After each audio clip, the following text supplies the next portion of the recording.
Buenas tardes. Hoy la lectura es del Santo Evangelio según San Marcos, capítulo 7, versículos del 24 al 37. Y dice así: Jesús partió de allí y fue a la región de Tiro. Entró en una casa y no quería que nadie lo supiera, pero no pudo pasar inadvertido. De hecho, muy pronto se enteró de su llegada una mujer que tenía una niña poseída por un espíritu maligno. Así que fue y se arrojó a sus pies. Esta mujer era extranjera, siro-fenicia de nacimiento, y le rogaba que expulsara al demonio que tenía su hija. Deja que primero se sacíen los hijos, replicó Jesús, porque no está bien quitarles el pan a los hijos y echárselos a los perros. Sí, señor, respondió la mujer, pero hasta los perros comen debajo de la mesa las migajas que dejan los hijos. Jesús le dijo: por haberme respondido así, puedes irte, tranquila, el demonio ha salido de tu hija. Cuando ella llegó a su casa, encontró a la niña acostada en la cama y el demonio ya había salido de ella. Luego regresó Jesús a la región de Tiro y se dirigió por Sidón al mar de Galilea, internándose en la región de Decápolis. Allí le llevaron un sordo tartamudo y le suplicaban que pusiera la mano sobre él. Jesús lo apartó de la multitud para estar a solas con él, le puso los dedos en los oídos y le tocó la lengua con saliva. Luego, mirando al cielo, suspiró profundamente y le dijo: Efatá, que significa ábrete. Con esto se le abrieron los oídos al hombre, se le destrabó la lengua y empezó a hablar normalmente. Jesús les mandó que no se lo dijeran a nadie, pues cuanto más se lo prohibía, más lo seguían propagando. La gente estaba sumamente asombrada y decía: todo hace bien, hasta hace oír a los sordos y hablar a los mudos. Esta es la palabra de Dios. Gloria a ti, Señor. En el Evangelio de hoy vemos cómo Jesús atiende a una mujer extranjera de otra raza y de otra religión, lo cual estaba prohibido por la ley religiosa de aquella época. Al principio, Jesús no quería atenderle, pero la mujer insistió y consiguió lo que quería, que era la curación de su hija. Jesús trata de cambiar la forma de pensar de los discípulos y de la gente más allá de la visión tradicional. En la multiplicación de los panes, Jesús había insistido en el compartir. En el Evangelio del domingo pasado, Jesús tiene la discusión con los fariseos acerca de lo que es puro y lo que es impuro, y había declarado puros todos los alimentos. Ahora, en este Evangelio de la mujer cananea, deja de lado el regionalismo, el nacionalismo que dominaba la época. Él recibe a una mujer extranjera que no pertenece al pueblo judío y con la que estaba prohibido conversar. Esta forma de actuar de Jesús, el hablar con una persona extranjera, era extraña para la mentalidad de la gente de la época. Pero Jesús ayuda a la gente a entender que Él ha venido a servir a todos y que Dios no es solo el Dios exclusivo de algunos, sino el Dios Padre de todos sin distinciones.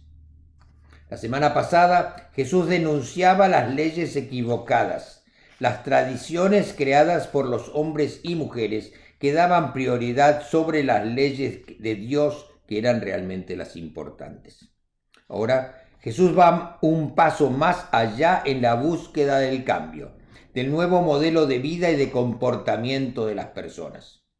Jesús quiere que dejemos de lado la prisión que significa estar limitados por un territorio, una frontera, dejar de lado el concepto de nacionales y extranjeros, todas esas barreras y muros creados por los poderes políticos de los países.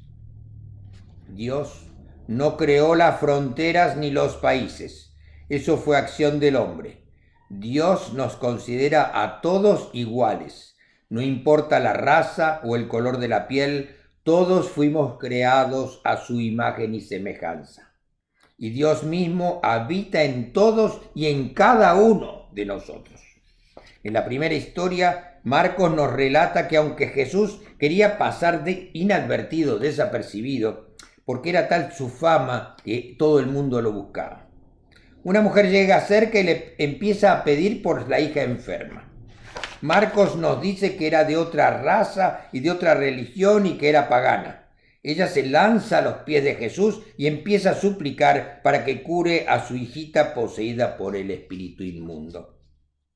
Los paganos no tenían problemas de ir a ver a Jesús. En cambio, los judíos sí tenían problemas de convivir con los paganos. La respuesta de Jesús es fiel a las normas de su religión. Jesús dice que no conviene tirar el pan de los hijos y darlo a los cachorros, a los perrillos. Es una frase que nos suena muy dura, pero la comparación está sacada de la vida familiar. Hasta hoy en día, niños y cachorros es lo que más hay en los barrios pobres. Jesús afirma que una cosa que es cierta: ninguna madre saca el pan de la boca de sus hijos para dárselo a los cachorros, a los perritos. En este caso, los hijos eran los judíos y los cachorros los paganos.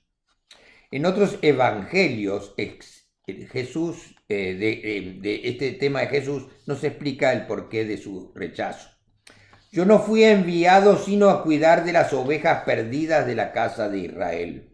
Es decir, el Padre quiere que yo me concentre en la misión para la cual fui enviado. Por lo tanto, no debería ocuparme de esta mujer. La reacción de la mujer es que ella está de acuerdo con Jesús acerca de alimentar primero a los hijos, pero dice, sí señor, pero también los perritos comen debajo de la mesa las migajas de los niños. Es como si dijera, si yo soy un perrito, entonces tengo los derechos de los perritos. Quiere decir, las migajas que caen de la mesa me pertenecen, son mías. Ella sencillamente sacó las conclusiones de la parábola de Jesús y mostró que hasta en la casa de Jesús los perritos comían las migajas que caían de la mesa de los niños. Y en la casa de Jesús, esto es, en la comunidad cristiana, la multiplicación del pan para los hijos fue tan abundante que estaban sobrando 12 cestos, 12 canastos para los cachorros. Esto es para ella, para los paganos. Y la reacción de Jesús fue, por lo que has dicho, el demonio ha salido de tu hija y puedes irte. En los relatos de esta historia, en otros evangelios nos dice que Jesús le dijo, grande es tu fe, que se cumpla tu deseo. La actitud de la mujer abre una nueva etapa en la vida de Jesús. A través de ella, Jesús descubre que el mejor proyecto del Padre es que para todos los que buscan la vida y quieren liberarse de las cadenas que aprisionan a los que los aprisionan, es el plan de Él, es para todos, para liberarnos a todos. Jesús va profundizando en el tema que su mensaje es para todos, hasta que llega a decir a los discípulos, id por el mundo, proclamad el Evangelio a toda la creación. En la segunda historia del Evangelio de hoy que oímos, Jesús sana al hombre sordomudo. Una vez más, al igual que con la mujer del relato anterior, Jesús va a mostrarnos su gran compasión por los desechados, los rechazados, los enfermos. Él nos revela nuevamente el amor infinito de Dios para nosotros, su creación.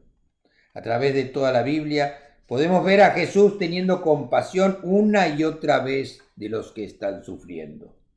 La Biblia nos está enseñando que debemos andar como Jesucristo, teniendo compasión de la gente y que la vida es sagrada y tiene muchísimo valor.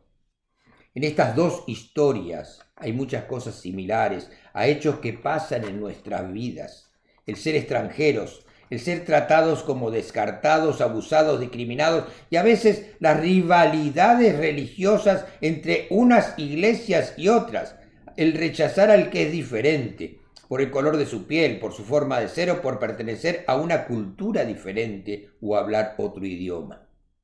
Debemos ser conscientes de la discriminación y el rechazo que la discriminación y el rechazo no es solo algo que nosotros recibimos siendo extranjeros en este país, y también nosotros discriminamos a otros, rechazamos a otras personas. Como siempre digo, este es un camino de ida y vuelta. O sea, lo que me afecta a mí y lo que afecto yo a los demás. Anglos enfrentados a latinos, latinos enfrentados a afroamericanos. Un círculo inacabable de conflictos y malas relaciones. Iglesias que se creen únicas, dueñas de una verdad absoluta, olvidándonos que todos debemos formar y servir en una sola iglesia en Cristo, siguiendo y compartiendo sus palabras, sus enseñanzas, olvidándonos de las divisiones que nosotros mismos inventamos. Que el mensaje de amor de Jesús sea para todos nosotros un llamado a la reflexión para tratar de amar al prójimo de la misma manera que Dios nos ama a nosotros. Que Dios los bendiga, que tengan una buena semana. El Padre, el Hijo, Espíritu Santo. Amén.